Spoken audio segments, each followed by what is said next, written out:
You're listening to N21FM, a Pokemon podcast. I'm your host, Glenn. I'm joined as always by my wonderful co-host, Johnny. How you doing, bud? It's good to see you. I'm doing all right.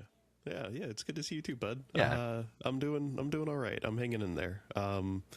I came down with that cold that my wife had. So yeah, everybody's been getting it. Oh yeah. It's the change in weather. It's the stuff warming up. It's all that, So Yeah. It's starting to get really nice out, which I'm loving. I went on a nice walk today. Yeah. It was really, really beautiful. Sorry you're not feeling well.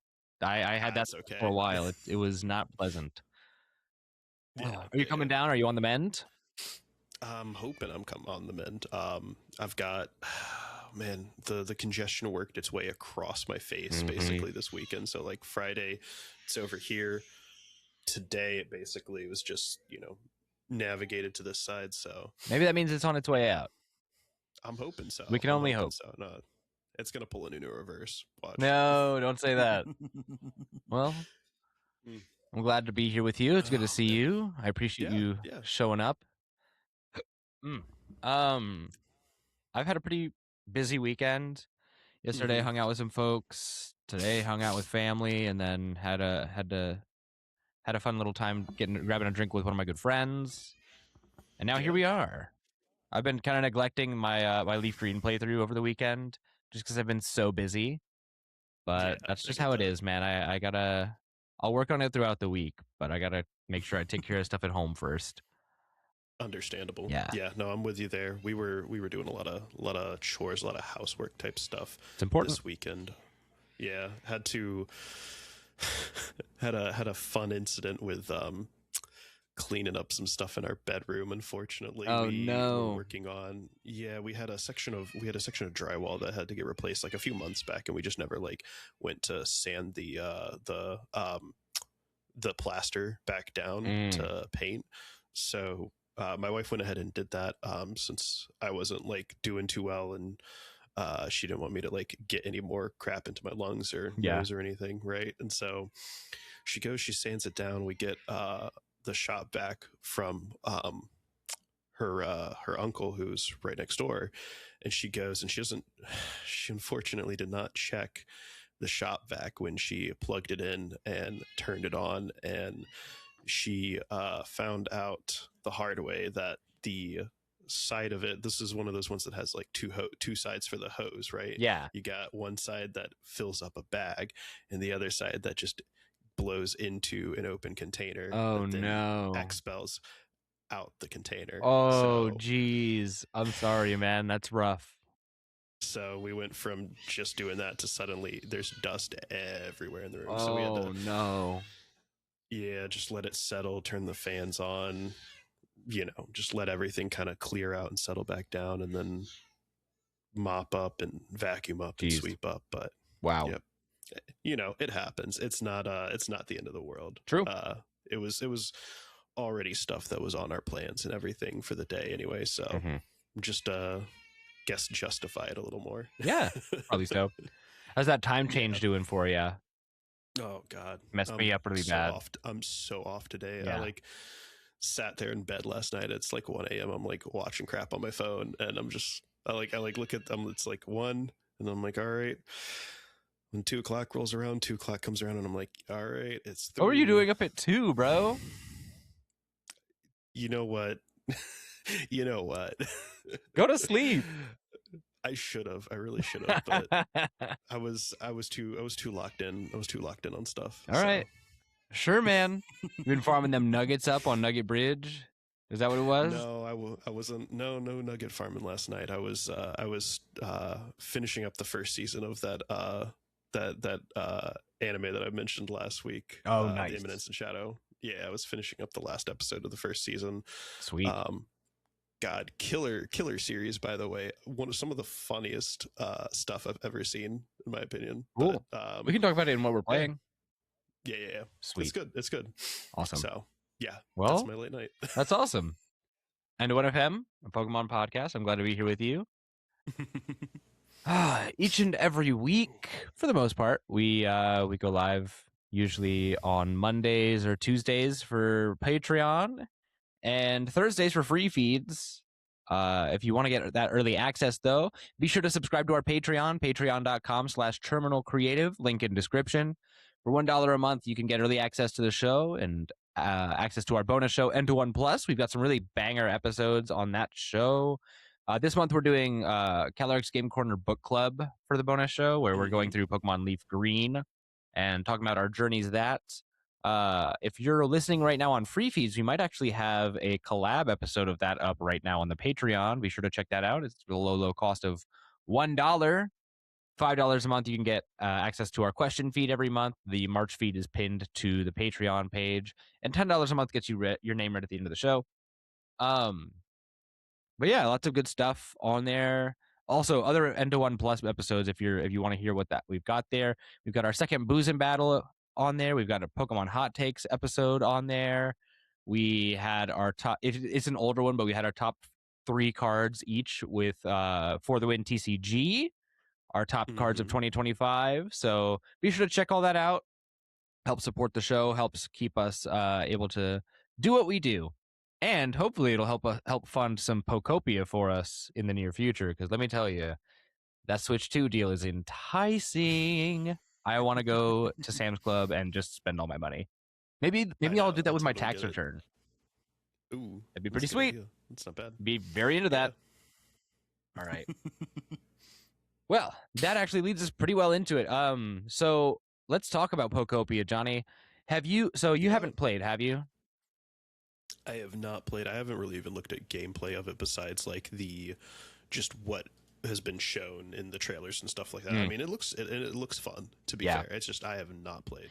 I haven't had a chance to play it either. I really want to, but I don't have a Switch 2, and I'm not going to emulate it because I'm an adult. So really, really good reviews according to Metacritic. I'm on Metacritic right now, looking at the reviews. We've got 90 from the Games Machine out of 100. We've got 80 from Guardian. Game 8 gave it a 94. We've got let's see. Well, somebody as a user review gave it a 0, but I don't think that's accurate. Gaming Bible gave it 100. Screen Hub gave it 100. Screen Rant gave it 100. Silicon Era gave it 100. Tech Radar Gaming, VGC, CG Magazine, Omelette. These are all 100s. Dexerto, Gfinity, Eurogamer Portugal, Games Radar gave it a 90. Game Informer gave it a 90. IGN, Benelux gave it a 90.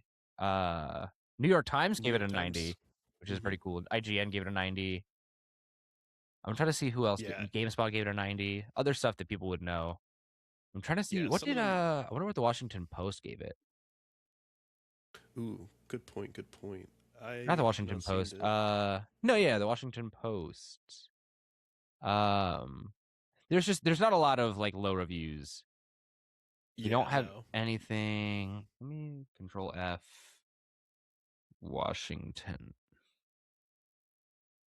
Yeah, it seems like the general sentiment is just that it's a really good game. It's a enjoyable, slow life, sort of simulator game, Animal Crossing adjacent, and yeah, I mean it's well animated. It looks pretty. It's just pretty to look at. Yeah, the dialogue is awesome in there from the stuff I've seen. It seems like it's really like tugging at heartstrings and just being cute and sweet. People seem to love it. It's the highest rated Pokemon game I think of all time. Yeah, it definitely noteworthy. It's definitely doing a lot of work there with just kind of everything that it presents and the way it wants to sell itself. So I think that's really cool. It's to be expected from like Koei Tecmo. To be honest, like this is not surprising given the caliber of their work. Yeah, I wouldn't worry too much about people posting like negative reviews on Metacritic anyway, because like the average user on Metacritic is not giving it, out of 100. They're getting it. They're looking at it out of 10, and then on top of that, it's like most the of them are average stupid. user is also they're just going to be like more worked up. They're not going to look at stuff objectively. Yeah, that's true. Well, I'm basing this off of critic scores. All the scores we gave are critic scores. So, Yeah. Very much doing well. It's still $70 on Switch too. I'm very much looking forward to hopefully getting it soon. Really, really interested in that. Yeah, just it's exciting to see a Hmm. Pokemon game doing well, man. Yeah, Like yeah, absolutely. I'm just thrilled to see that. It's a Switch 2 exclusive as well, which is nice. It's good to see Nintendo really taking initiative and making stuff like next gen exclusive. It's something we're not seeing a lot in the Hmm. game industry right now. In fact, most other console spaces really aren't even excited for a new console. Xbox revealed that it's going to put out a new console called Project Helix sometime in the near future. And Yeah. outside of people who are just hardcore Xbox fanboys, I can't think of anybody who's really excited for it. Like I can't imagine what that console is going to change about the game. Same with the PS6. Hmm. Like PSX got their production cycle pushed back to I think 2028, 2029. Which isn't surprising in general. I mean, we're like between increased cost of things with like tariffs and stuff like that right now, Yeah. um, and just the fact that like right now, game like the console wars kind of ended. Yeah. For In the anybody who's a last grown up. decade. Like I don't. I think like it's easy to it's easy to look at stuff nowadays and see like yeah like with not, I wouldn't say like the advent but like the heavy increase in more accessible PC gaming and the kind of just updates to the way that games are handled, games as a service, subscription based, you know game service access, that kind of stuff is like made it so that your console just doesn't matter anymore, really and Yeah. truly. Like it's we're at the point now where like you pick one because you like the exclusives that it offers and that's about it. And a lot of people too are like at the point now where they probably have like maybe I shouldn't say a lot of people, but there's a good number of people out there who have probably like two consoles or something like that, if Yeah. not more. It's just become more accessible and easier to manage, I think. So Yeah, certainly. Well, um yeah, it's a whole matter of things. Like people just aren't excited. Like it feels like we don't really have a lot of identity for this generation of consoles, and the mm-hmm. next generation of consoles doesn't seem like it's going to bring anything exciting. Mm-mm. So why make them? Like people are still happy to play on their PS4s. Why are we making a Yeah, yeah, PS6? yeah, Um, honestly. but yeah, it's exciting to see Pokopia doing well and Pokemon games in general doing well because when they perform well, they Nintendo starts to put more money into them, and that's what we want is to see better games. So that's pretty exciting. Loving Mm-hmm. that. For TCG fans, if you're not playing any video games, Perfect Order pre-releases begin. Well, if you're listening on free feeds, tomorrow. Uh, so Friday the 13th, ooh, spooky. Yep. Is the first weekend of pre-releases for Perfect Order. Then the 20th will be the next weekend of pre-releases, and the set will come out the 27th of March. So excited to see that. Apparently, there are Pokepads in pre-release kits. So if you are really needing those for a competitive deck, be sure to hit up a pre-release. You might have to fight scalpers for that, but it is what it is. You got to get in while you can. Yeah, Johnny, I any think comments on the Perfect Order pre-release? um not a bunch. I don't know if I'm going to be doing a Perfect Order pre-release this year for a new pre-release for this set, I should say. It looks fine, I guess, but I'm not like, I'm not super sold on it or anything. Pardon the background interruption. Maggie is a little bit sad about going to sleep right now. Mm. I'd say like the only thing really that's like obviously like stand out in this pre-release is, or not in the pre-release but in the set, I guess, is going to really just be like that Meowth EX. It's just going to be everyone Yeah. trying to gun for a Meowth EX, and that's about it. True. Cat for boss for cat.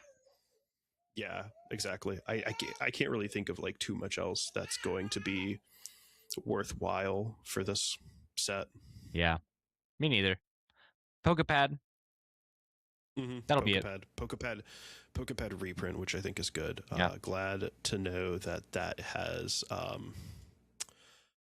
been, I guess, confirmed. Other than that, I mean, I will say, like, the arts and stuff that we've seen for it so far look really cool. Yeah. That like Mega Zygarde EX art, that is very, very cool. Yeah. We like that a lot. Yeah. Well, and like it's, we're never going to have a bad art angle when it comes to the new Pokemon sets. Like the art team has yet to miss. So always excited to see that. A cool new set. And while we're on the topic of TCG, let's go ahead and cover this new League Battle deck with Mega Lucario EX. Yes. This is a brand new League Battle deck product, which is supposed to come out in May. It's going to release on May 22nd, and it's going to retail at $29.99. So be sure to get that while you can. I think it's going to be really great to have just a quick and easy way to access all these cards at a low price. And here's the reason why, right? So the number one, or the main couple things are as follows, right? So you're going to get this deck, and it's going to come with a copy of Secret Box, a copy of Pheasantipity EX. And it's going to come with, and here's some noteworthy other inclusions that it's going to have: Fighting Gong, 4 of them, 4 Lily's Determination, 4 Premium Power Pro. Those are like the main cards that are worth like paying for. That like if you just want a convenient location to get all these cards, Lunatone and Soul Rock too. It'll have 2 of each of those, and then a 4/3 Mega Lucario line as well, which is exciting stuff. I mean, if you just need like good staples or even just like this deck to try out, I'd be interested to see like a video of like somebody trying to take on a challenge with this deck. I think it could be fun. Maybe that'd be fun bonus content. I don't know, but I think it'd be a fun one. Yeah, I think it's a cool deck. Johnny, what do you think? I mean, I think it's good. It's nice to see that the TPCI is once again kind of trying to respond to the growing sentiments in the community of like wanting like a easy pre-con, a good competitive easy pre-con, and this is a strong one. I don't think it's certainly not like the best deck out there, but it's going to be pretty good, I think, for the most part. You should be able to just kind of take this with no modification and rock up to like a challenge and potentially win a challenge with this thing. Yeah, realistically, the results in Japan that we saw from like early on in Japan were that Lucario was doing really good up there with Dragapult. Current results in Japan kind of show that it's on about B tier, but current results in Japan also show that like everything is B tier except for Dragapult. So yeah, who knows? I think realistically, the meta in the US is going to change a little bit, obviously, and but you should be able to like just take this, modify a few things in it, get some better stuff in it, get your Pokepads in there in place of the Ultra Balls. Well, actually, maybe not, but that's debatable, considering you might want the fighting energy in the discard, but you also have the Lunatone Soul Rock combo, so it's iffy. But it's that general idea of like you have kind of the option to just take this, make a few easy adjustments, and then rock out with this thing and probably win some good games. I think like Lucario in general is a decent card. I don't think it's amazing. It's certainly not my favorite, but it's a good aggro card. So yeah, why not? Yeah, definitely. And it's just fun to have like access to an easy, accessible deck. So I'm happy to see that. By the way, I should cite our source. We got that information from Pokebeach. Yes.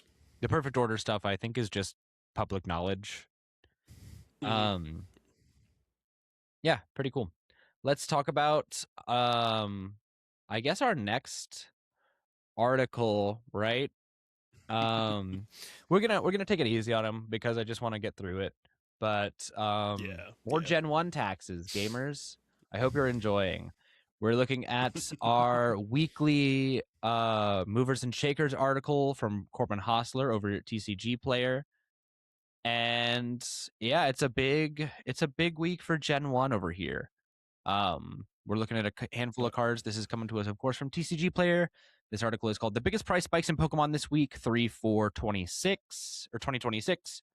Published March 4th. I was about to say, because the start of this article, right, and like the cover of it, I literally thought we were looking at the one from last week for a minute. Yeah, I did too. It's all the same stuff. For the folks at home, he used Blastoise EX on back-to-back weeks. Yeah, it's been moving a lot lately, so I guess that's just how it's gonna go. So let's talk about it. So the first card on this list is Blastoise EX, the 151 special illustration rare. It is sitting comfortably right now at around 219, and at the time of this being written was 223.89, up from about a 150. So doing pretty well there. 151 obviously is like continuing to go up with Gen 1 collectors and Fire Red Leaf Green coming out. I'm sure that's contributing a little bit. Everybody's getting hype on Gen 1, wants to get their old cards or like the new cards that remind them of the old days. So it's pretty cool. I mean, it's getting a nice little jump in price. I don't think it's as drastic as Corbin makes it seem in this article, just given like that it's taken it a couple weeks. I don't know. Well, think of it like this. In a month, it's gone from $96 to 223. So that's a pretty substantial climb if you think of just the 1 month trajectory. Yeah. I would say like the 1 month is already pretty good. If you look at like what he had for last week too, to be fair, on the day that last week's that the one was published for the previous article, it was sitting at about 133.90. Okay, yeah, then it's doing pretty well for itself. It's had a good spike within the last couple weeks. Yeah, I'd say so.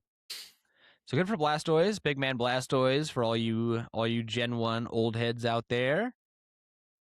As for me, I'm a hater, so deal with it.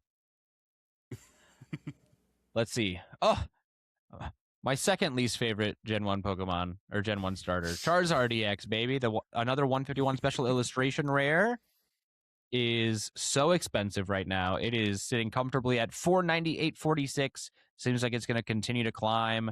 If we're looking at the 1 month trajectory of it, it is currently, if we're going up based off of today, the 8th, it is $498.46. If we go off of February 8th, it was $271.50. So massive jump in that price there. If you have this guy, you should think about selling it soon. I don't like it's. I'm sure it's going to keep going up, but I know that this probably has something to do with the Fire Red Leaf Green re-release on Switch. So I'm inclined to think that it'll eventually go down a little bit after the hype calms down.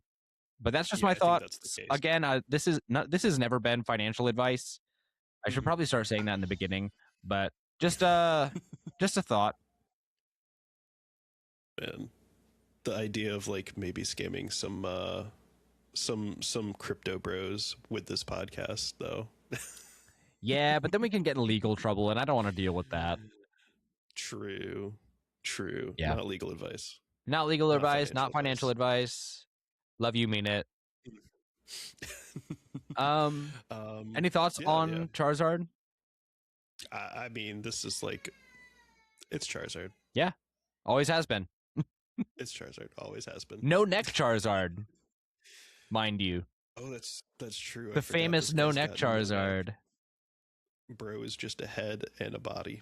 Poor guy. They took his neck. It's fucked up. Can't have shit in Detroit, man. Oh, man. All right. Moving swiftly on. Another Gen 1 guy. Oh, dude, you old heads are eating so good right now.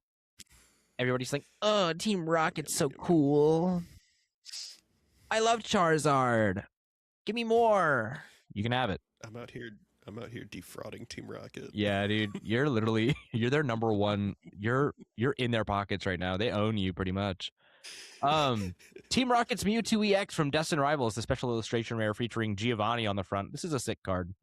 It is right now at $475.52. If we look back 1 month at the 8th of February, it's $426.81.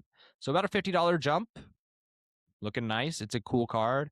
Again, I think this is all the Gen 1 hype. Like really, really, really noteworthy stuff. The only exception. I think that's. Yeah, go ahead. Pretty much I was gonna say, yeah, it's definitely Gen 1 hype. I mean, it's this card did fall off over time within the last year, but it's steadily gone back up. I think you'll see it rise again too. I mean, it's Mewtwo, it's Team Rocket. Yeah, certainly. You know, It's turns out cool things are cool. Yeah, absolutely. Speaking of cool things, this is one that I'm very big on these two particular cards. These are from Double Crisis.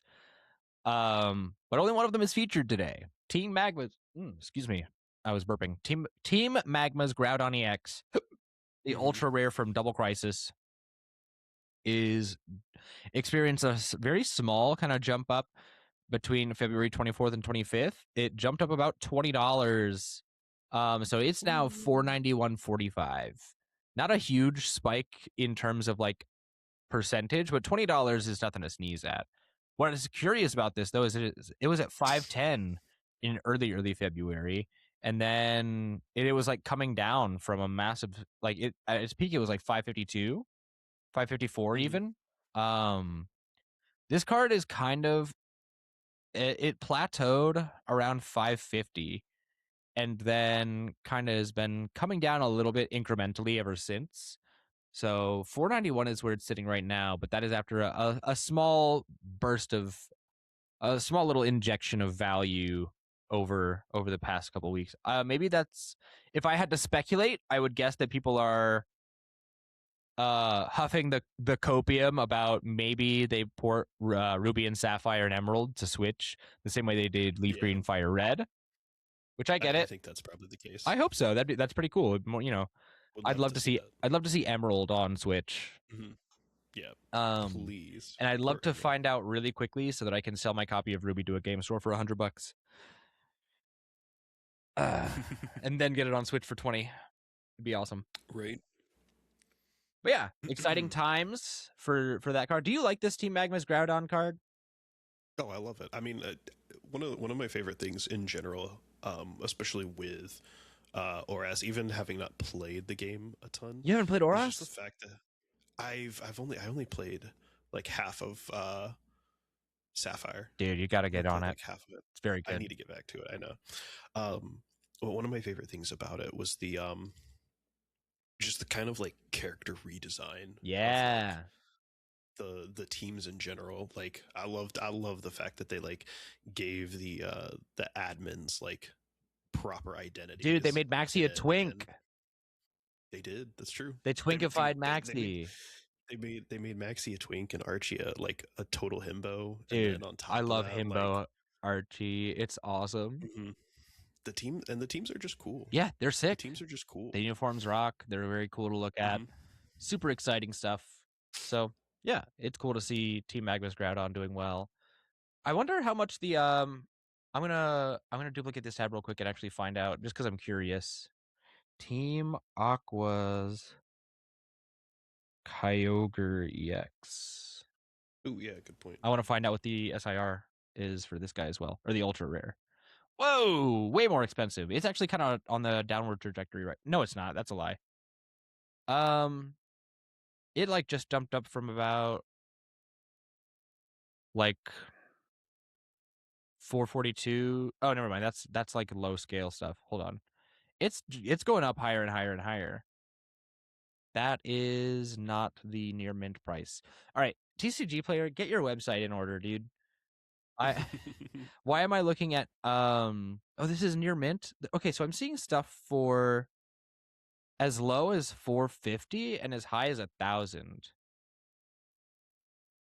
But yeah, it's hard to say. A lot of these are like moderately played though. So curious.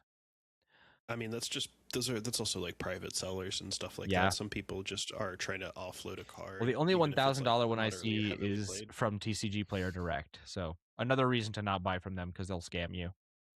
Yeah. Also, yeah. TCG Player Direct in general is a scam. Dude, like guaranteed. I've never had an issue getting cards without TCG Player Direct. I'm seeing moderately played and damaged hollow foils of this Kyogre going for $400 and $500. Yeah, which is crazy. So like you could also just get a damaged one for like 150. Yeah, crazy. Whatever. But yeah, so that's that card's counterpart. And then only 2 more cards left on this article. The next one is another. It's technically not Gen 1, but also kind of is. We're cheating a little bit. It's Mega Gengar EX from Ascended Heroes, the special illustration rare. We talked about this one last week. Feels like we're reading the same article just about. It really does. Including how we'll finish the next one off with like something meta relevant. Like Ascendant Heroes, we had some stuff, some prices dropped down after the ETBs came out. But this card is sitting at $988.21. It's had about $100 increase over the last week. And going off of the 8th of February, it was $850, so it's gone up $130.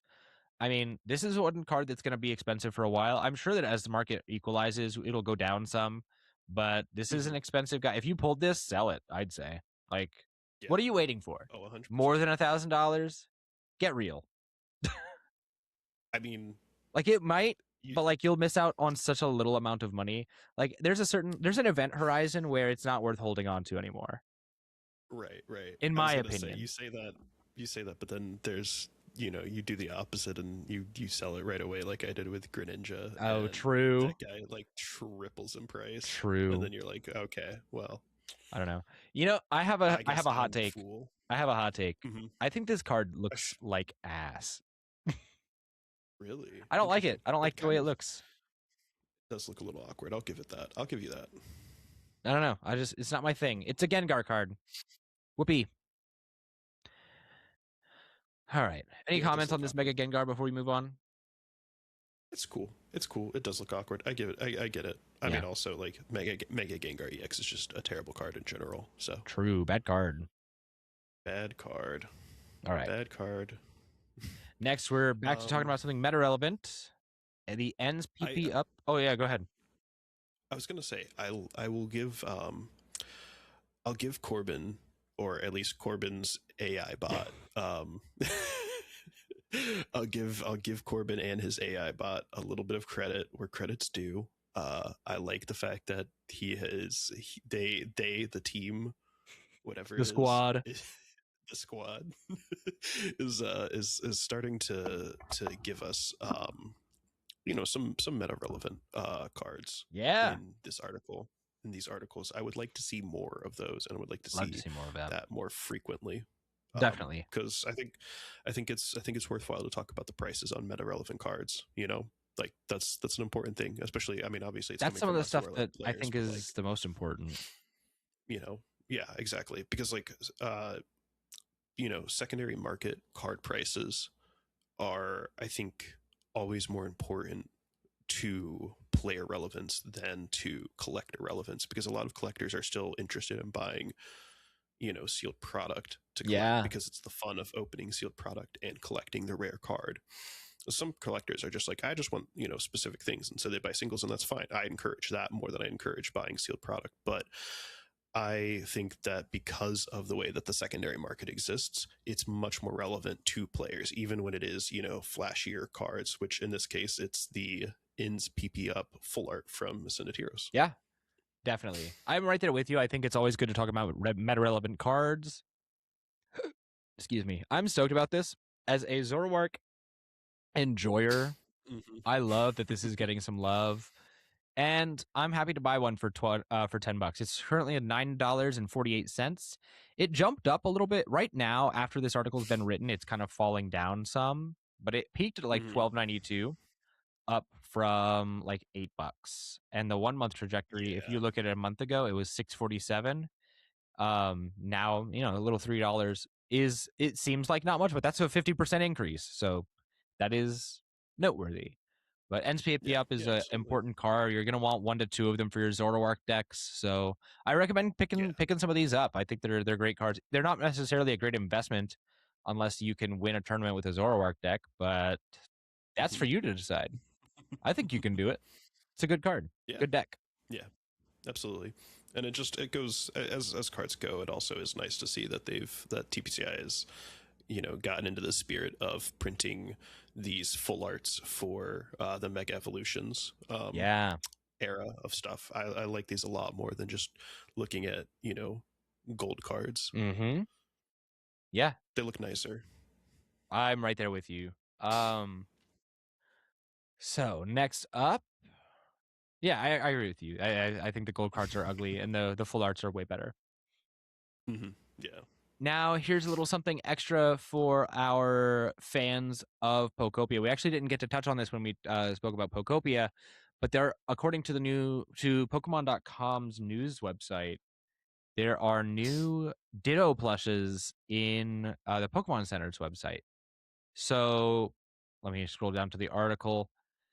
Pretty much there are now, there's a Ditto as plush collection.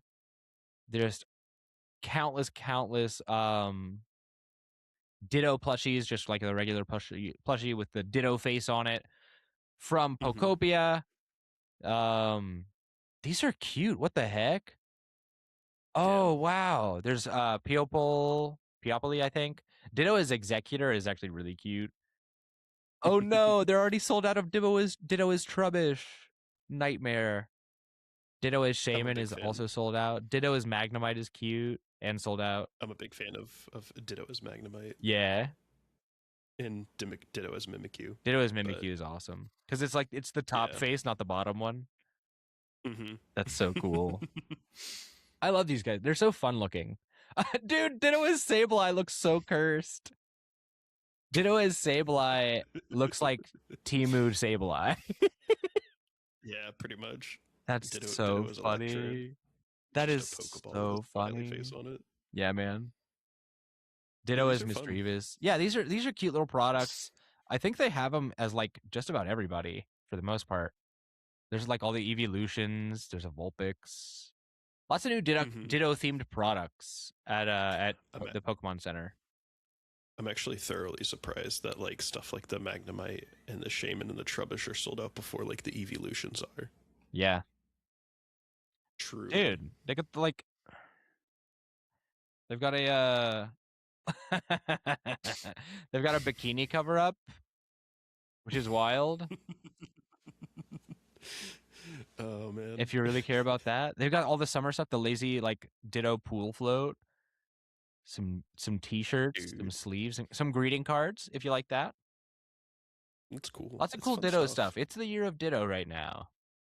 It is. Oh, there's a phone case. Gloves. Oh, dude, these rock. Very cool. Well, yeah, that's exciting. Let's see. Anything else? Oh yeah, we'll talk about some job postings from the Pokemon Company International according to their LinkedIn. These are just ones that have come up this week, so I won't go over anything from last week. The first one is a senior manager of operations in original merchandise. So they're trying to continue their merchandising operations. Obviously, they want to continue doing that because it's such a profitable franchise.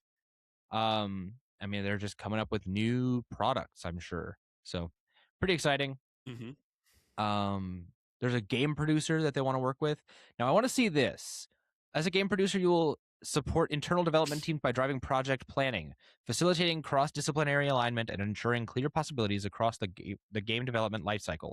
This role will work closely across creative disciplines as well as engineering, QA, and studio leadership to keep teams coordinated, maintain momentum, remove blockers, and support delivery of high-quality features that align with product vision, technical expectations, and brand standards.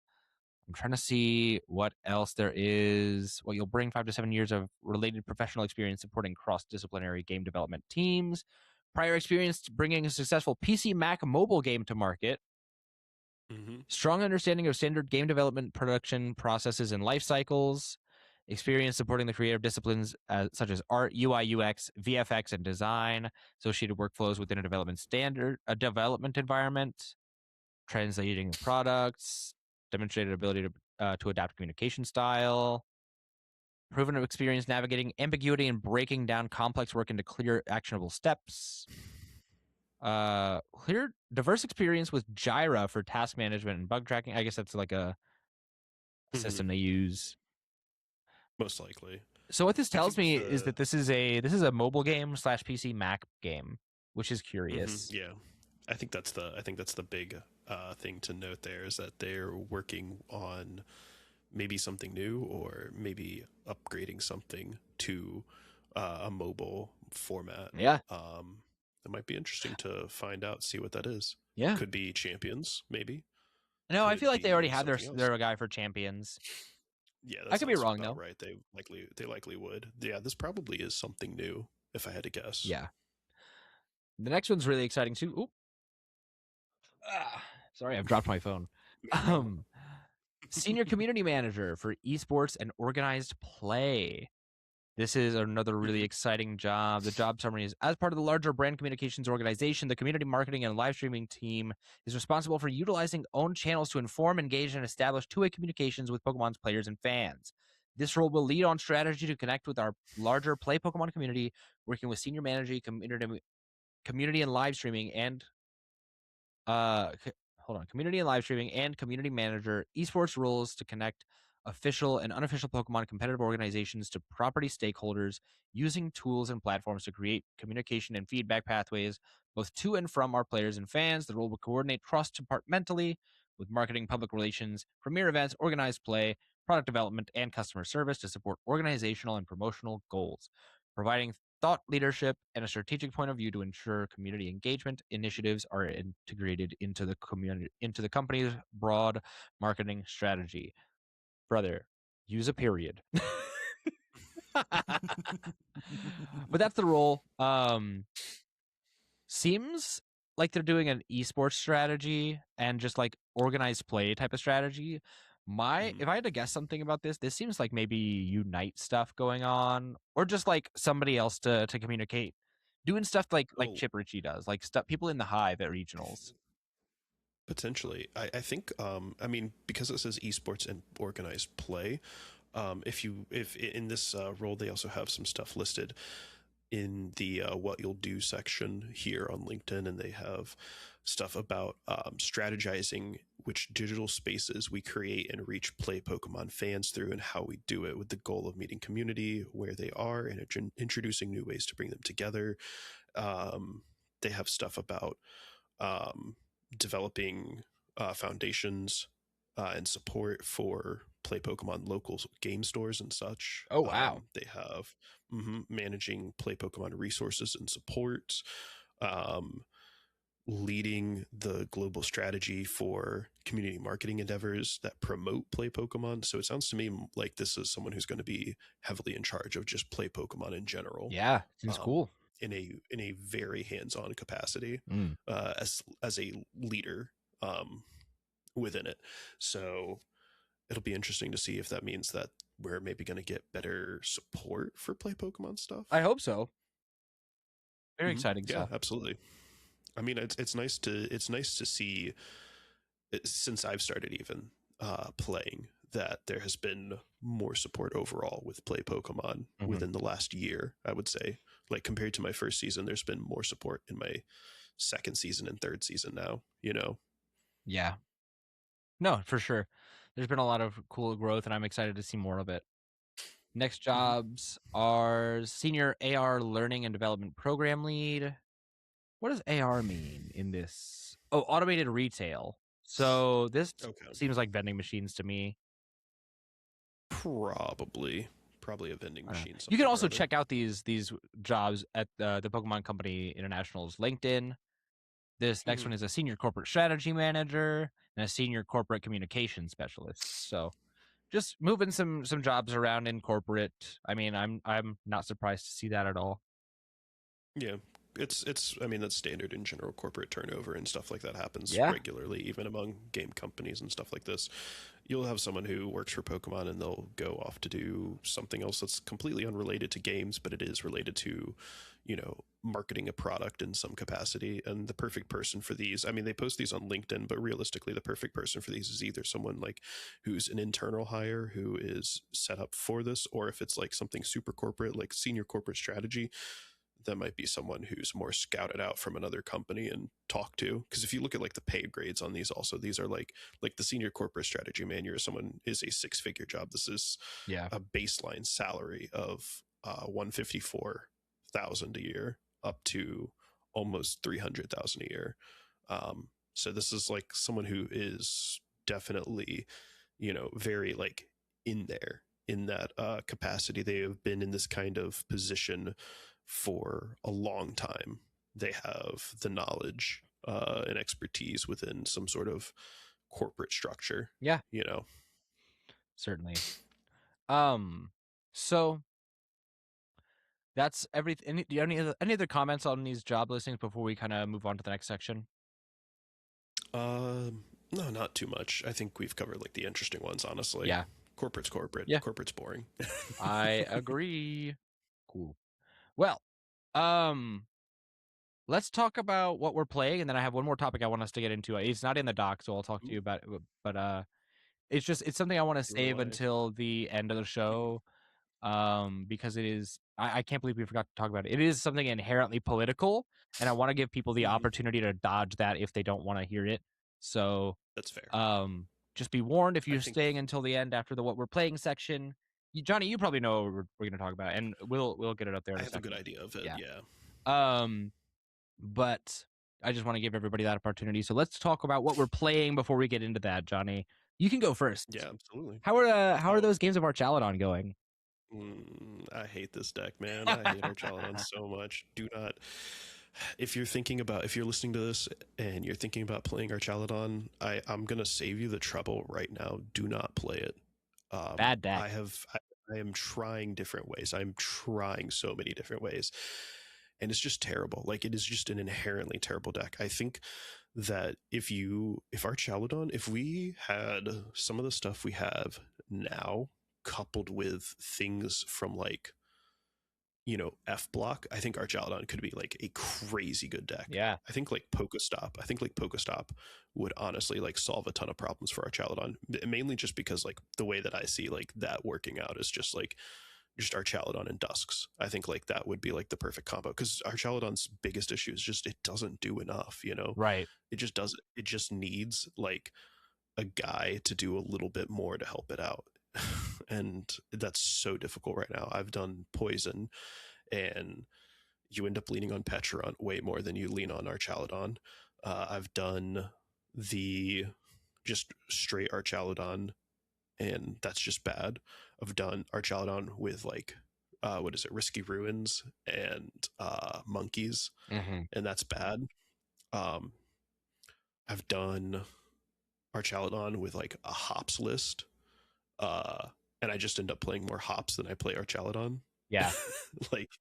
like truly Zacian is just better right now than Archaladon. That's crazy to say. I think that's like the craziest thing to say right there is Zacian is better than Archaladon right now. Yeah.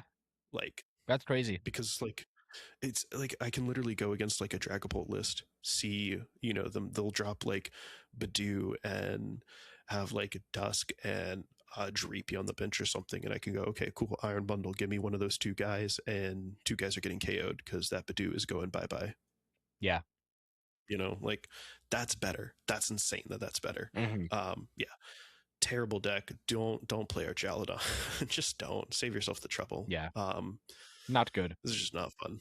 The only other thing I've done aside from like that Pokemon wise, like TCG wise, is played more Dragapult, just getting into the flow of Dragapult, trying to test the list that I have and make sure I'm feeling good about it before Orlando comes up in a month. Yeah. So that'll be good. That's about it. Yeah. Cool, man. How's that anime that you were talking about? Yeah. So I mentioned this last week, and we were just having last week.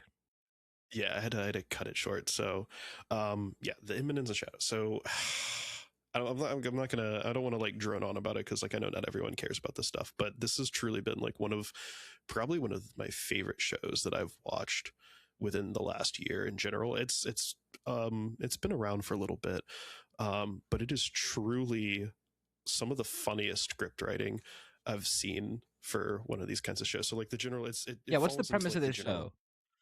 Yeah, it falls into the general category of like the classic like isekai stereotype, where character dies and then gets revived in another world. And I know a lot of, or in some capacity, a character, I got resurrected as a Ditto on an island. Actually, I would watch the Pokopia isekai, just saying. That'd be pretty sweet. Yeah. It's the general idea of like another world, whether it's the like Sword Art Online of like you die in the game, you die in real life kind of story. Spy Kids 3 game over isekai. Yeah, pretty much. Spy Kids 3, Spy Kids 2, Spy Kids 3, Spy Kids 3 game over is an isekai. Confirmed, because Sword Art Online is an isekai, so Spy Kids 3 has to be an isekai by the transitive property. There's even like a yandere like antagonist girl. What the heck? In Demetria. It's true. Damn. Ew. Spy Kids Gross. That's crazy. Eat your heart out, Sword Art Online. Get ratioed by Junie Cortez, idiot. True. Oh my god. We've cracked the code. Oh jeez.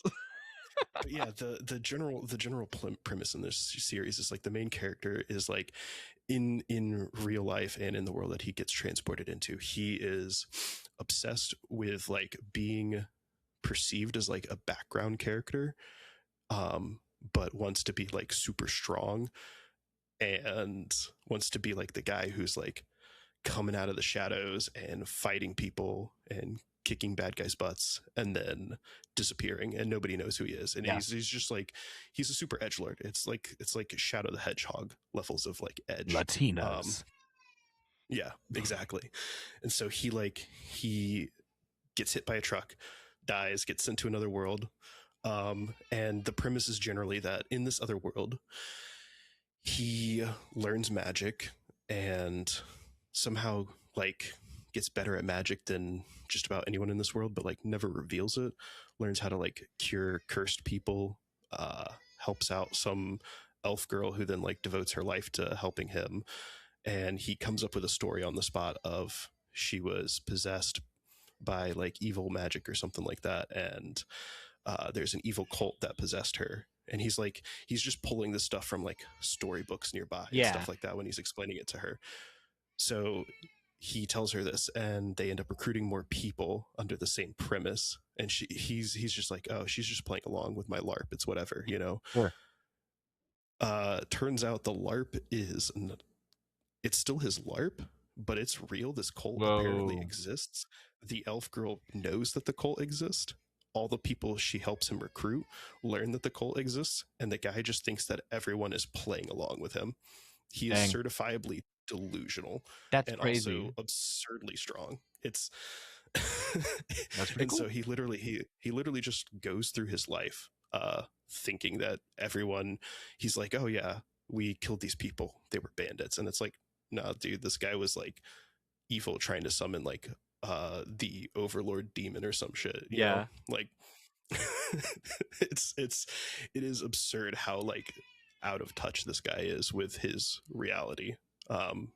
But it makes for some really, really funny bits throughout the series because of that.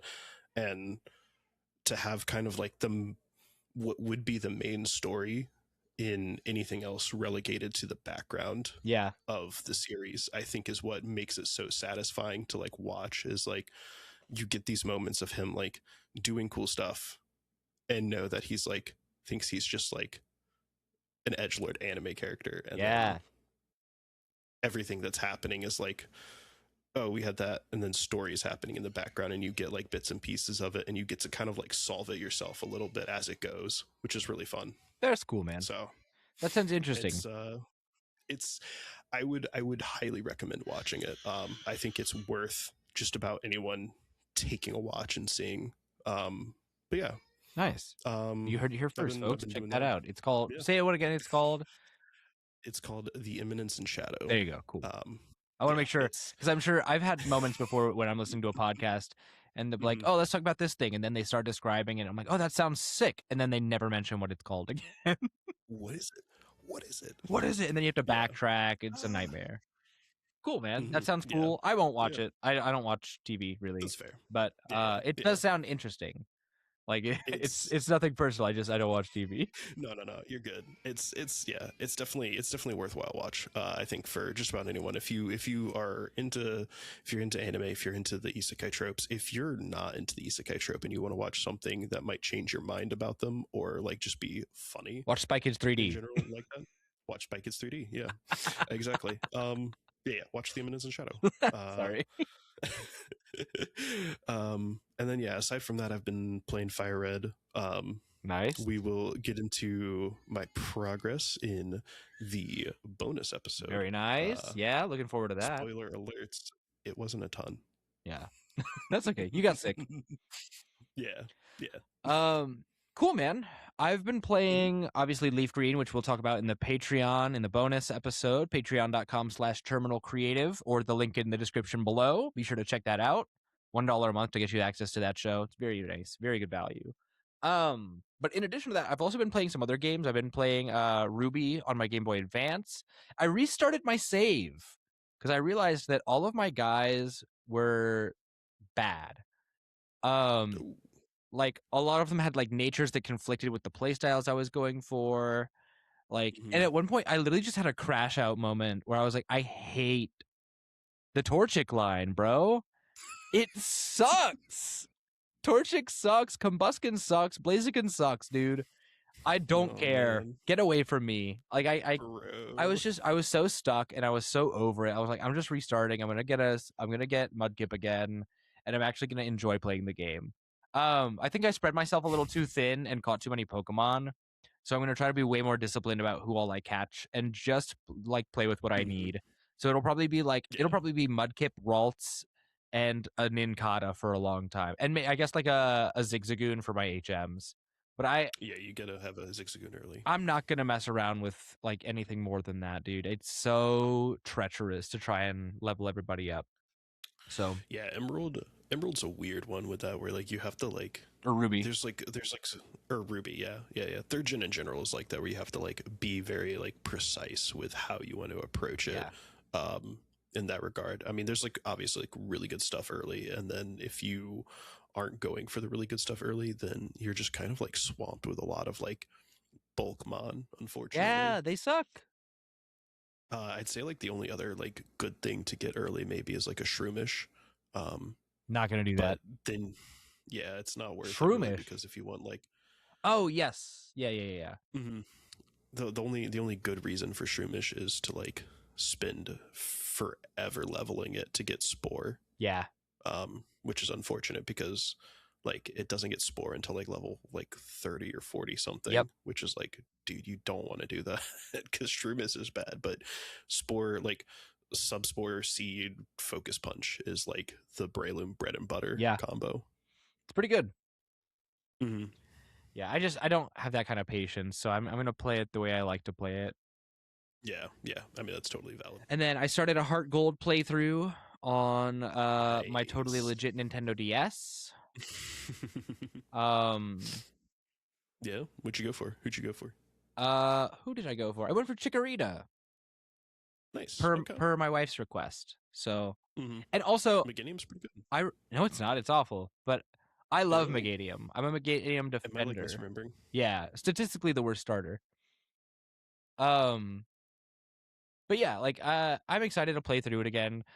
Soul Silver was my first Pokemon game, so I'm excited to just go back, relive some stuff, um, and have a good time with that generation. I think it's a really quality generation to play through the game Oh, this of. guy's terrible. Yeah, it's bad, but I love her, so I don't care.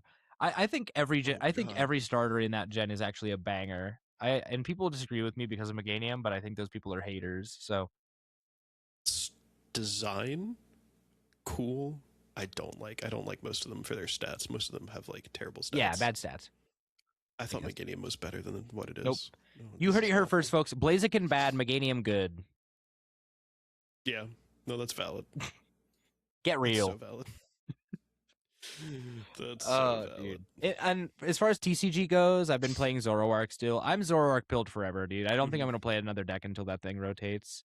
Or actually, that's not true. I'll play Mega Greninja, but like other than that, I'm Zoroark build. Just give me the deck. Just give it to me. I need a Mhm. Zekrom still, but that's just kind of where I'm at with the deck. So Ooh. all I care to do. Um, yeah, Do I have that's. one? Let me know. I don't have one. Dang, I don't have a Zek. Never mind. unfort. For some reason, I was like, "Oh, I do have one." No, I don't. But I have a stamped. I have a stamped Reshi. Sweet. I've got the box Play hoppers, stamped so I'm Reshi. chilling with those. Yeah, yeah. Oh, yeah, yeah, yeah. Way better. Way better. Way better. But yeah, that's all I'm playing Way this better. week. Other than games, I played the marathons server slam. I don't know if we talked about that last week, Hmm. but it was awesome. I really want to get Yeah. marathon. Um, gorgeous game, super stylized, super fun. It's got that Bungie feel. You can really tell it's the Blam engine running underneath it. Like Mm-hmm. it feels so good under the hood. Like there's nothing like it. So big recommend. Bungie makes Bungie makes good games. Yeah, Bungie makes good first person shooters. yeah, sure does. But that's about it for me. I'm really excited. I want to get STS2 soon, so that we can start making STS slop again. Dude, we can do multiplayer. It'd be awesome. Yes, yes, yeah. We're never finishing those tier lists No, for never. STS1. No, it's over. It's over. Forget those exist. It's okay. We'll do tier lists for STS2. True. With the new characters. Yeah, true. Actually, new character tier list. Sweet. Yeah. All right. Are you satisfied? Anything else on what you're playing? No, not really. I mean, I laid it all out there. I haven't played a ton in general. Like I said, I've been watching stuff, been reading stuff. Yeah, just having a more relaxed week. I think the week in general last week was rough. So especially getting sick in the middle of it. Yeah, definitely. All right. Mm-hmm. Well, let's close out the show with something that's going to bring it down a little bit. This is your warning. This is going to be pretty inherently political.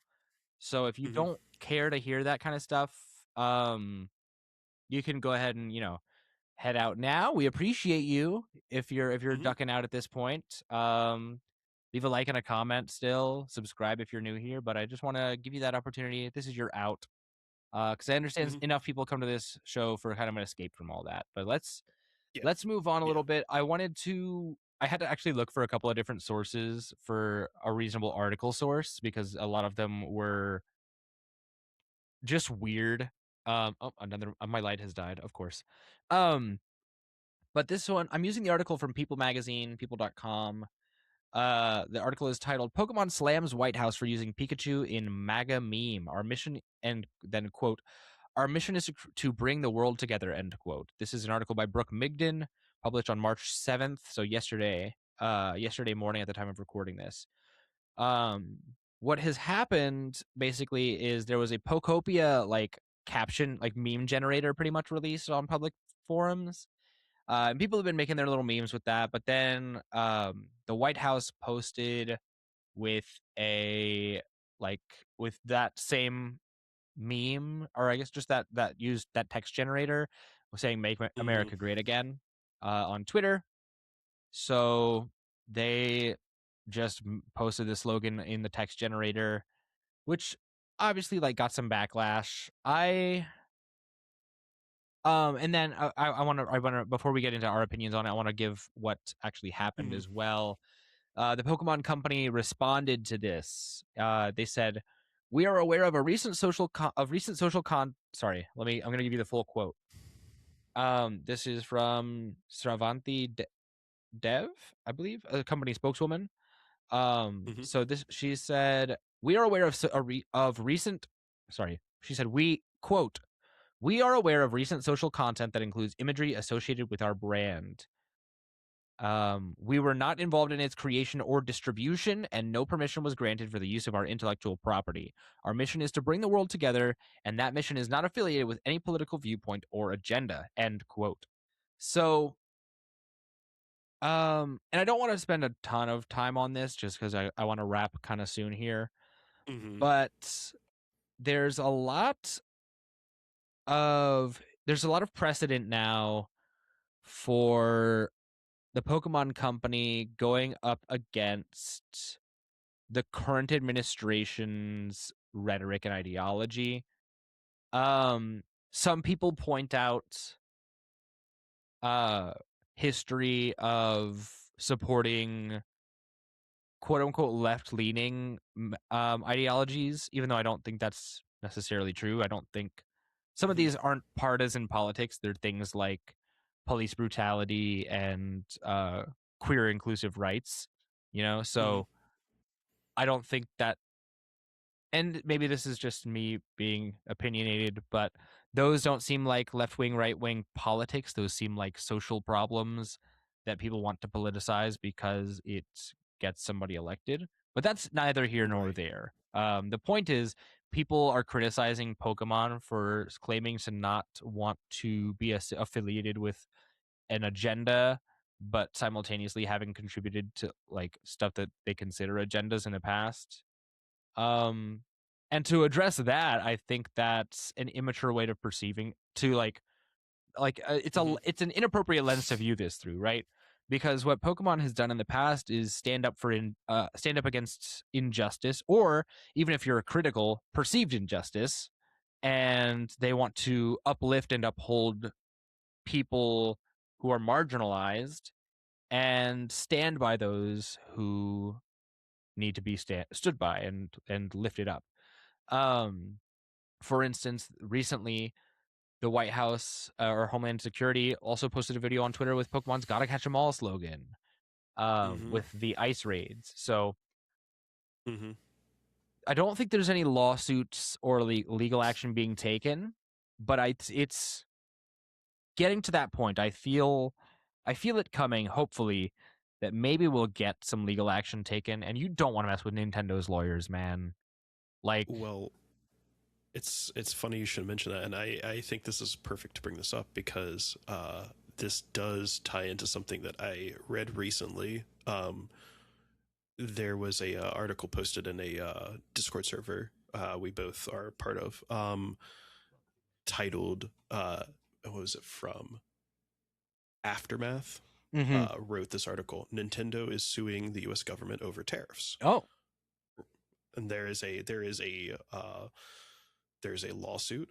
There's a plaintiff. They're like this is a document they have. Nintendo of America as a plaintiff versus the U.S. Department of the Treasury, Scott Bennett, and blah blah blah. Basically lists out all of the defendants, individual heads of departments and secretaries of departments, and the complaint is that the plaintiff, Nintendo of America, by and through its attorneys, alleges the following: this action concerns defendants' initiation and administration of unlawful trade measures that have to date resulted in the collection of more than $200 billion in tariffs on imports from nearly all countries. 2. This complaint focuses on the defendants' unlawful imposition of tariffs, i.e., EPA, duties founded on Donald Trump's executive orders invoking the International Emergency Economic Powers Act of 1977.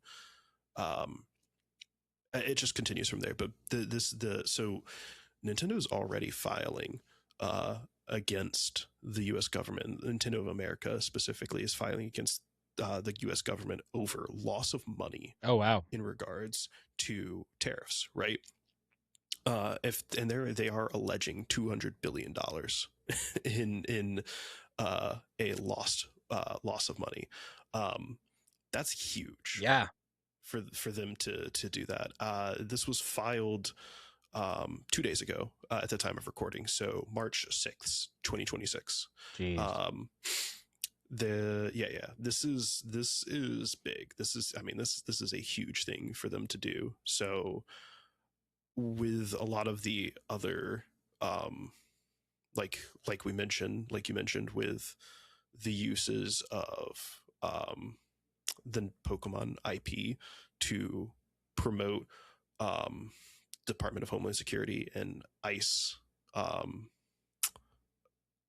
content that is not savory towards some, and just awful content in general. We've talked about the video in the past, the ICE raid video, and then on top of that, this now coming out with the White House tweeting out the Pokopia Make America Great Again text generator stuff that was made public and available. Like, this is kind of huge, I think.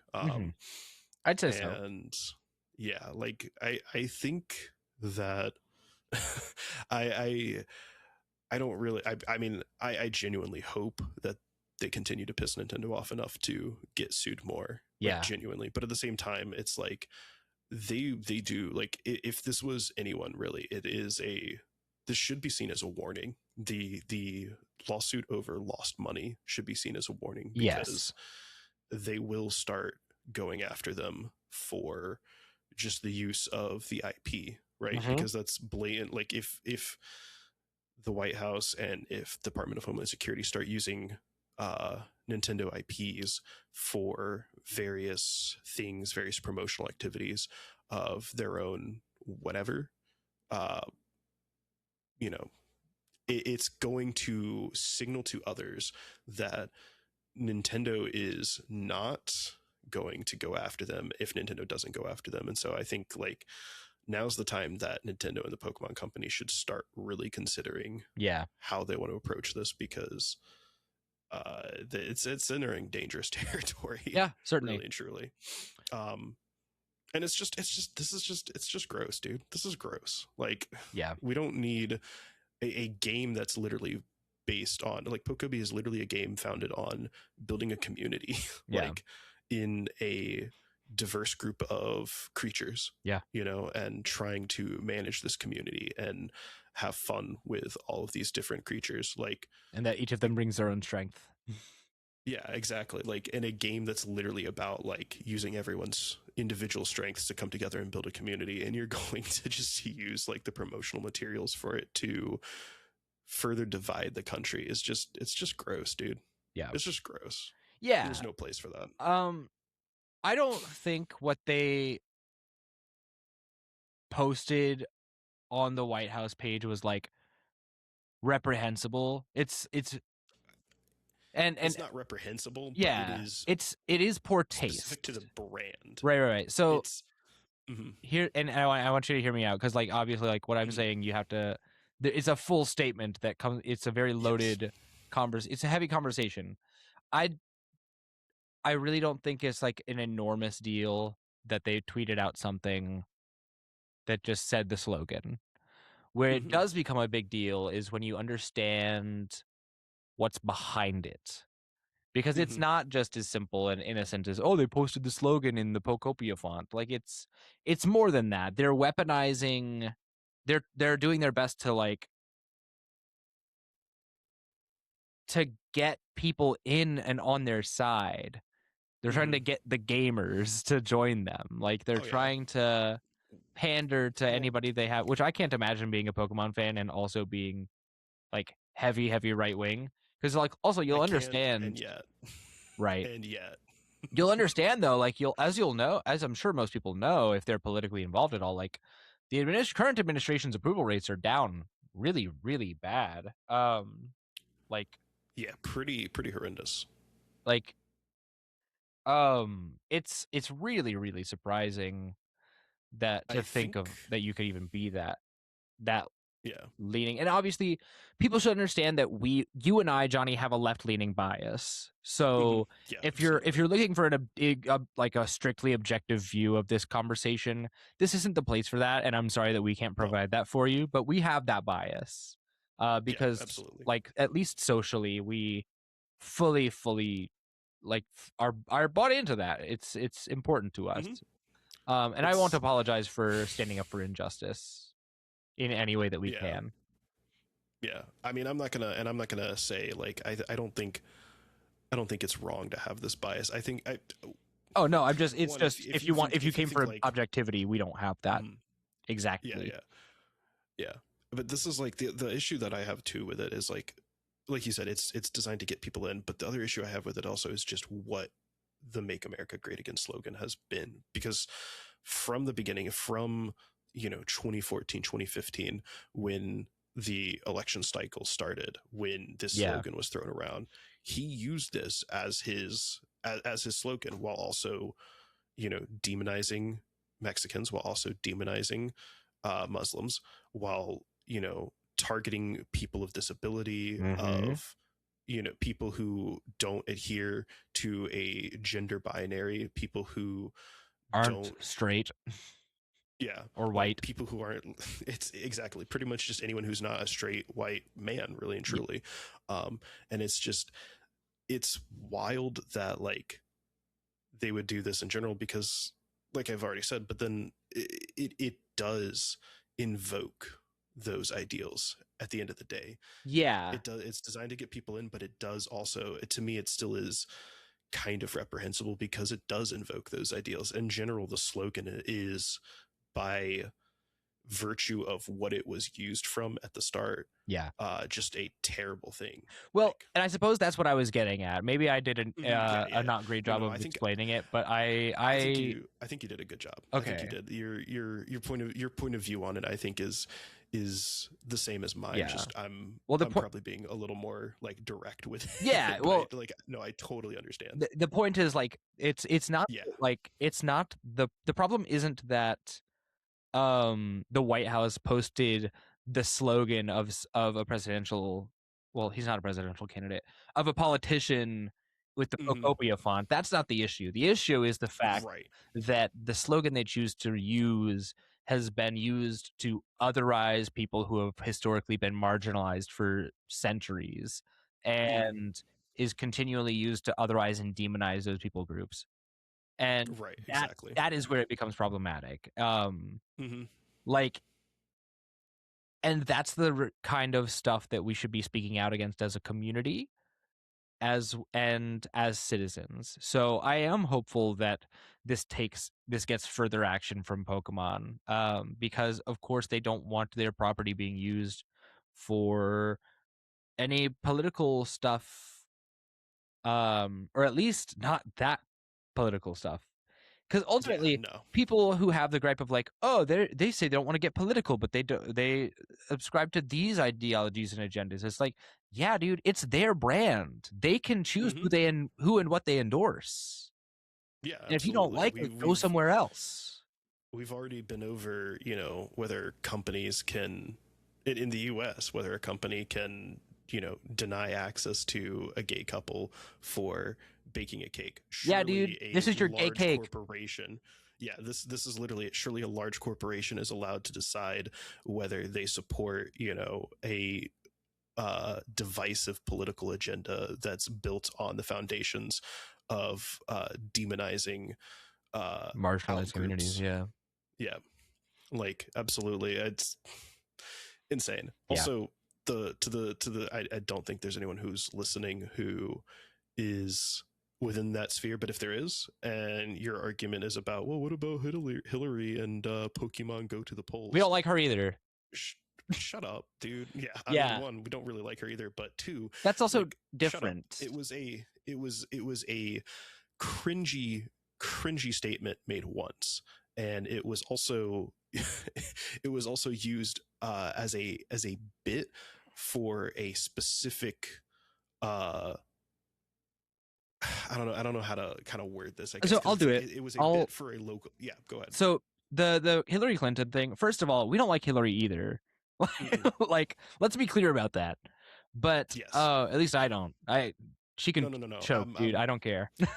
No, I'm there with you. I'm not inciting violence against this woman, by the way. I don't want to get disappeared by the Clintons.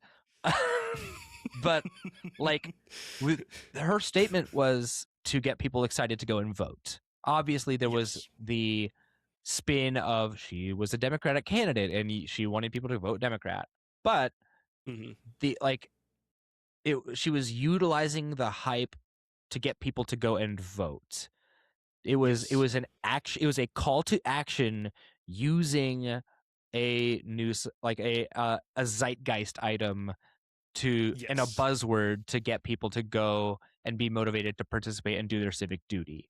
Now, where this is different is this is not an act, like this isn't a call to action. Or if it is, then you kind of have to start asking what that call to action is. And since Donnie T can't run again, just think about it. So the point is that like that was a call to action, and it was a cringe moment. And this is cringe too. Let's not beat around the bush. This is cringe too, cringe. To be like, oh, Dino says make America great again. Come on, dude. Get a job. Like they're both cringe and bad. I don't want my politicians of any party using Pokemon games to propagandize towards people, or to advertise, or to like motivate people to go vote. Like I don't endorse that from anyone, dude. Yeah, no. So it's one of those circumstances. Like I think, and this stems from, sorry, this has been a really disjointed couple of sentences, but this stems from No, my it makes sense. belief that games are art. Yeah. And you have to be careful when you choose to engage with the medium that is an art form, Mm-hmm. because what I see happening, and maybe this is like a doomer point of view, but this appears to be right wing politicians attempting to gain like the gamer vote and trying to monopolize and commoditize the gamer vote, right? Which is choosing to focus on people who interact with a specific art form in a certain way and trying to get them to vote a certain way. What that is, that Mm-hmm. which is Well, similar in some way to we've being seen this like, before too. well, yeah, but like With the my point is, no, sorry. oh, you're good. My point is that like you can't try and monopolize your policy, or like you can't try and monopolize on getting an entire, like a people group who engages with an entire art form. Mm-hmm. And this is, it's hard to communicate because it's a pretty esoteric concept, but like that'd be like, oh, all moviegoers should vote Democrat because you like movies, like trying to Yeah. secure the moviegoer vote for Democrats, or trying to secure the music listener vote for like libertarians, like, and that's where it stems from, is like you can't Yeah. try and have a conversion from all of a certain art form's consumers into Mm-hmm. a vote. And that's where it bothers me so much, because No, I mean, absolutely. removed entirely from the blatant injustice, right, is like Mm-hmm. you, it's a dangerous way to engage with society. Right. Exactly. And this goes to like the level of like, you know, it's like you said about trying to blanket label a group in order to pull said group in on some way.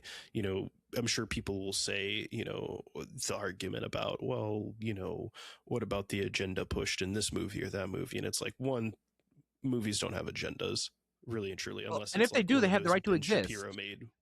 Yeah, and that's true too. Um, but then like the other thing with that is like, even if the agenda exists in that movie, right, it's one movie, right? The agenda that exists in a video game is one video game. Oh You yeah. know, the agenda that exists in one song or the music produced by a specific band is that group's agenda, but that doesn't reflect all of the genre, let alone the medium, you know. Yeah. Like by that standard, you know, it's we're not like this does definitely try to reach to higher levels of it, like you Yeah. said, and then And just on that's top of that, and that's because they were it's also doing this with like Halo and Call of mm-hmm, Duty and things like that. It's not just because they're attacking or like they're going after Pokemon fans. Like they're trying to get this from mm-hmm, all yep, gamers. yep, Sorry, go ahead. I didn't mean to they have been at you. no, you're good. I mean, that's exactly what it is they've been doing this with every single, like, a big game comes out, big game, you know, text something or other, sell the medium, you know. Yeah. They've been doing it. Even what was it recently, I actually read a thing recently. um they used the likeness of uh Yugi, from Yu-Gi-Oh, like the anime, in a clip, and to the point that the English voice actor for him like came out and was like, yeah, this is not cool. Yeah. Like, and it's like crazy that like we have them, I mean, one, using a medium that's not even like an American sourced medium, right? Like, Mm-hmm. as cool as much as like I'm sure like a lot of people are like, you know, familiar with like, you know, Yugi's voice from like childhood of like watching Yu-Gi-Oh, if you watched it, right? Yeah. Even outside of that, it still is sourced as, you know, an anime. It's from Japan. It's not even US based, and they're trying to take it and use it to sell the same sort of message. um yeah, it just is entirely ridiculous. Yeah. ultimately, I kind of want to wrap it up here, but like Mm-hmm. my whole point is like it's really gross that we live in a time where the White House and Homeland Security accounts are posting stuff to try and co-opt gamers into their movement, Mm-hmm. especially when it comes to a franchise that's very beloved to my heart and a franchise that celebrates diversity so much. Yeah. Um, Yeah. Absolutely. so and I'm glad that TPCI and Nintendo are taking action. Those are my main Mm-hmm. two takeaways. That's your TLDR. Um, so I mean, anything else to say on that? I kind of want to wrap it up here. We're already at that hour and a No, half. So you've got my thoughts. It yeah, it pisses me off. yeah, I totally understand. Um, I hope we were able to approach that and handle it in a way that was acceptable to everybody who was watching and listening. If you have any Mm-hmm. comments about that, be sure to leave them below. I mean, I'm happy to hear anybody's weigh-ins on the conversation. Yeah. Yeah. Uh, Absolutely. so it's valuable to hear. And if you are right We. wing and listen to this podcast, first of all, welcome. I mean, like I know Mm-hmm. I want to hear your thoughts on it too, because to you it might seem harmless, and I'm open to hearing that. I'm speaking for me, not for Johnny.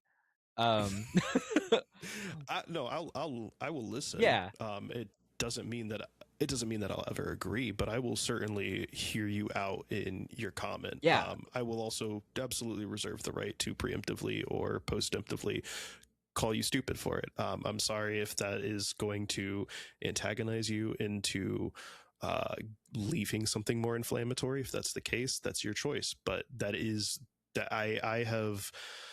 I'm at a point in my life where I don't really think very highly of a lot of conservative policy. I just don't. I can't think highly of it. I don't have the capacity to think highly of it. I've been I grew up in a family that was very left leaning in general. yeah. But even then, I'm still more left and more radically left, I think, so than my parents are. Mm, And it's tiring, honestly, yeah, to get to a point in my life now where I just have seen the same things on repeat for 2 decades, really and truly. sure. Well, that's how Johnny will interact with your comments. I I'll be more than happy to hear you out. Because I've got plenty of friends who are right leaning, and I don't want to Mhm. alienate people unless you genuinely are like holding beliefs that are harmful to other people. I'll alienate that. I don't care. I'll weed that out of my community. But if you just I don't know. The point is, I want to hear what you guys have to think about this, regardless. Um, just be civil, please, in the comments. Like Mhm. I don't want to make anything inflammatory. I but it's an inherently heated subject. Yeah, And like I said for earlier, sure. it's not necessarily that they I don't know. It's not necessarily just that like the slogan was used, but it's like it's a slogan that's been weaponized against marginalized people, and it uses imagery from a like a franchise that's been so heavy on diversity being strength. So that's kind of where it bothers me the most. And just all like you have to be fair to people who have gripes with Mhm. this administration. I don't think it's out of pocket to disapprove of this administration um at all. I think it's very reasonable to disapprove of this administration. So Yeah, that's yeah, uh absolutely. that's what we have to say about that. Sorry to end on kind of like a really complex and difficult note, but that's all we've got from N21FM this week. Thank you for watching. Thank you for understanding. Thank you for keeping it civil in the comments if you choose to leave any. Um, be sure to like and comment and subscribe. Johnny, anything else from you today? What are you doing for the rest of the night or for the week? Are you going to work tomorrow or are you still sick? I mean, I'm gonna be. I even when I'm sick, I'm working. Boo. I just work from home when I'm sick, unfortunately. Boo. um, but I'm gonna be. Yeah, I'm gonna be working tomorrow, regardless. Unfortunately, it's another busy week. I feel like I have not had a slow week since the new year started. My work has Jeez. been crazy busy, unfortunately. Um, so it is what it is. I will be working and hopefully getting some more time in on fire red, and probably just trying to take it as easy as possible. The coolest thing I think, honestly, is that we're planning on getting tattoos on Friday if possible. Nice. There's a local tattoo shop here that does the usual like Friday the 13th flash art kind of stuff. That's not a large chain that has the initials AT, thankfully. So yeah, going to be really cool to go visit a local place with more local artists and still get those kind of just cool, fun, whatever pieces. I've got a couple that are just like, it's whatever. Yeah. I like whatever tattoos. Yeah, so. I do too. I mess with those heavy. Cool, man. I'm glad to hear that. How about you? I'll be getting into more leaf green. I'll probably start up the content cycle tomorrow.